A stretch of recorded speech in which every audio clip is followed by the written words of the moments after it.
Buongiorno da Renzo Micheletto, ben ritrovati con un nuovo approfondimento di Veneto Agricoltura Channel. Continua il nostro viaggio tra le DOP e le IGP del Veneto. Quest'oggi torniamo dalle parti di Verona proprio per incontrare un altro prodotto, è il radicchio di Verona IGP. E per questo motivo siamo in collegamento con la presidente del Consorzio di tutela del radicchio di Verona IGP, Cristiana Furiani, che ringraziamo per essere oggi qui con noi. Buongiorno, buongiorno a tutti. Buongiorno, buongiorno, grazie ancora. Presidente, le chiedo subito qual è la caratteristica, la particolarità del radicchio, la principale particolarità del radicchio di Verona IGP? Allora, di particolarità, la di Verona GP ne ha tante. Diciamo, la più evidente è quella della forma. Si differenzia proprio per questa forma che io amo dire a cuore, perché è proprio un piccolo cuore. Come potete vedere, il radicchio di Verona IGP si presenta così, con questa forma particolare ad ovale. E poi, insomma, un'altra delle caratteristiche è che è un prodotto molto croccante, un prodotto di un sapore leggermente amarognolo, ma comunque con molta croccantezza. Bene, ascolti, noi adesso ci vediamo una scheda tecnica in modo per capire, per conoscere un po' più da vicino questo straordinario prodotto e poi ci risentiamo. Prego, regia. Il radicchio di Verona IGP, il cui areale di produzione comprende alcuni comuni delle province di Verona, Vicenza e Padova, è un ortaggio a foglia che si distingue nei tipi precoce e tardivo. Questo radicchio, chiamato in passato cicoria rossa, vanta un'antica e consolidata tradizione. Infatti la sua coltivazione è documentata già alla fine del Settecento negli orti cittadini, ma anche negli interfilari delle piante da frutto e della vite in tutta l'alta pianura veronese. La sua coltivazione avviene in terreni sabbiosi ricchi di sostanza organica, profondi, ben drenati e dotati di buona fertilità. Dopo la raccolta, solo il radicchio tardivo viene sottoposto alla pratica dell'imbianchimento, attraverso la quale il prodotto acquisisce un colore bianco perlato e la tipica croccantezza, riducendo contemporaneamente l'amaro. Il radicchio di Verona IGP si distingue per l'inconfondibile forma a cuore e appunto per la particolare croccantezza delle foglie, il loro colore rosso intenso e il sapore leggermente amarognolo, caratteristiche favorite dalle basse temperature invernali. In cucina il radicchio di Verona IGP è molto versatile. Si può consumare crudo o cotto, nelle insalate o in numerose ricette tradizionali della cucina veneta. È ottimo nei risotti, saltato in padella o cotto ai ferri, e accompagna egregiamente piatti di carne e formaggi. Bene, rientriamo in studio, ricordiamo che siamo in collegamento con Cristiana Furiani che è la presidente del presidentessa o presidente, come lei preferisce?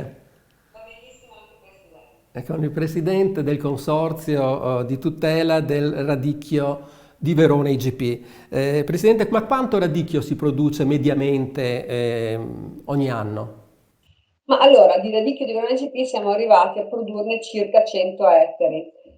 Diciamo che una zona che fino a una decina di anni fa aveva un migliaio di ettari di produzione di prodotto, aver ottenuto per ora 100 ettari di produzione è già da una parte un buon risultato, dall'altra però c'è ancora molto lavoro da fare. Però è una soddisfazione che ci siano già che ci sia già una discreta produzione, ma diciamo rispetto al potenziale della zona siamo ancora indietro.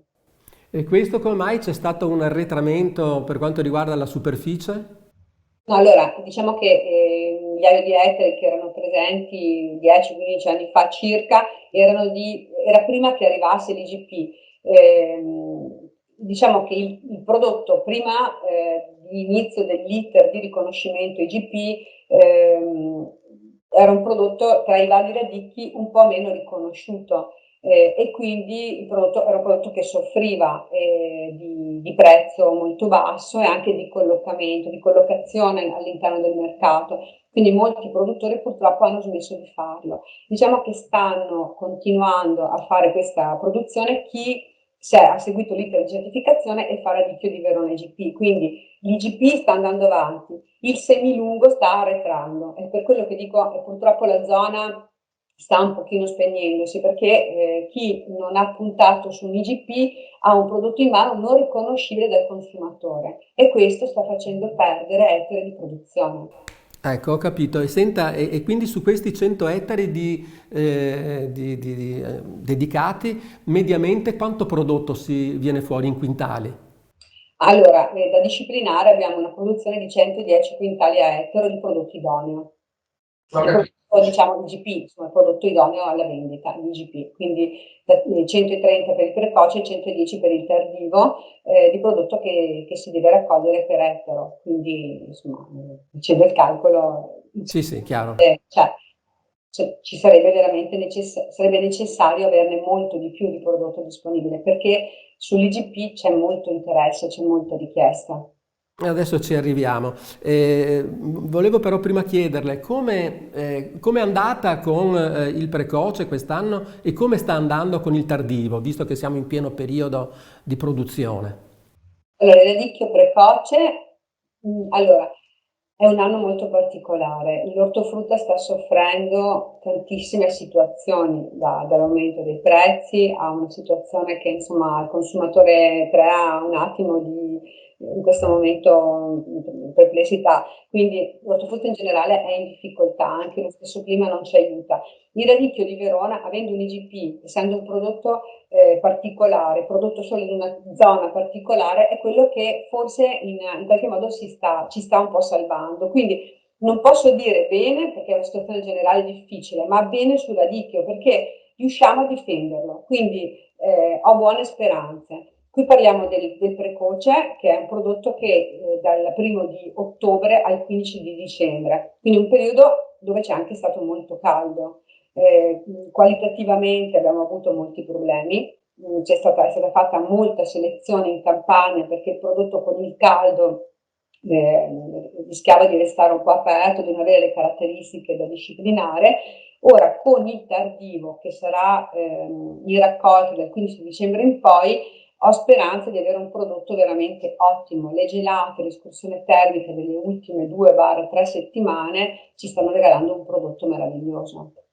Bene, senta, diceva che purtroppo non c'è prodotto sufficiente rispetto a quanto invece ne chiede il mercato. Ma qual è il mercato di sbocco del prodotto del radicchio di Verona IGP?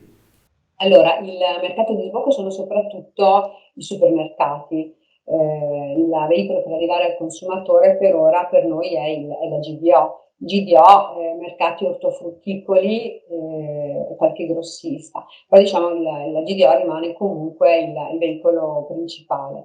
E vedo che comunque quando ci proponiamo, siamo attualmente solo 3 confezionatori in Italia che possono confezionare e vendere i radicchi di una IGP, quando lo proponiamo alla GDO notiamo molto interesse su questo prodotto, quindi c'è sicuramente la possibilità di farne molto di più, ma i produttori non si certificano. Non abbiamo per ora ancora, non riescono ancora a capire l'importanza nel seguire questo iter, che è un iter molto semplice, perché di fatto è quello che hanno sempre fatto. Quindi è stato riportato sul disciplinare qualcosa che negli ultimi 100 anni hanno comunque sempre fatto. Però il fatto di seguire un disciplinare, di avere una verifica per verificare che ci siano le caratteristiche del prodotto, che siano nella zona disciplinare, che vengano rispettati i quintali, al produttore un po' crea dei limiti, e quindi non abbiamo per adesso abbastanza produttori che ci credono. E senta, e quanti sono invece i produttori che ci credono? Pochi, sono una quindicina di produttori per adesso che fanno il prodotto, sono produttori importanti, quindi insomma sono tanti gli ettari. Solo 2 di questi 15 uno ne ha 30, l'altro ne ha 20 ettari, insomma, quindi sono produttori importanti, però sono pochi, sono 15. Bene, senta, Presidente, noi abbiamo concluso il nostro tempo a disposizione, quindi noi la ringraziamo per essere stata nostro ospite e speriamo di vederci presto. Ricordo che abbiamo avuto come ospite Cristiana Furiani, che è la Presidente del Consorzio di tutela del radicchio IGP, radicchio di Verona IGP. Grazie ancora, noi invece ci vediamo la prossima settimana. Un saluto a tutti.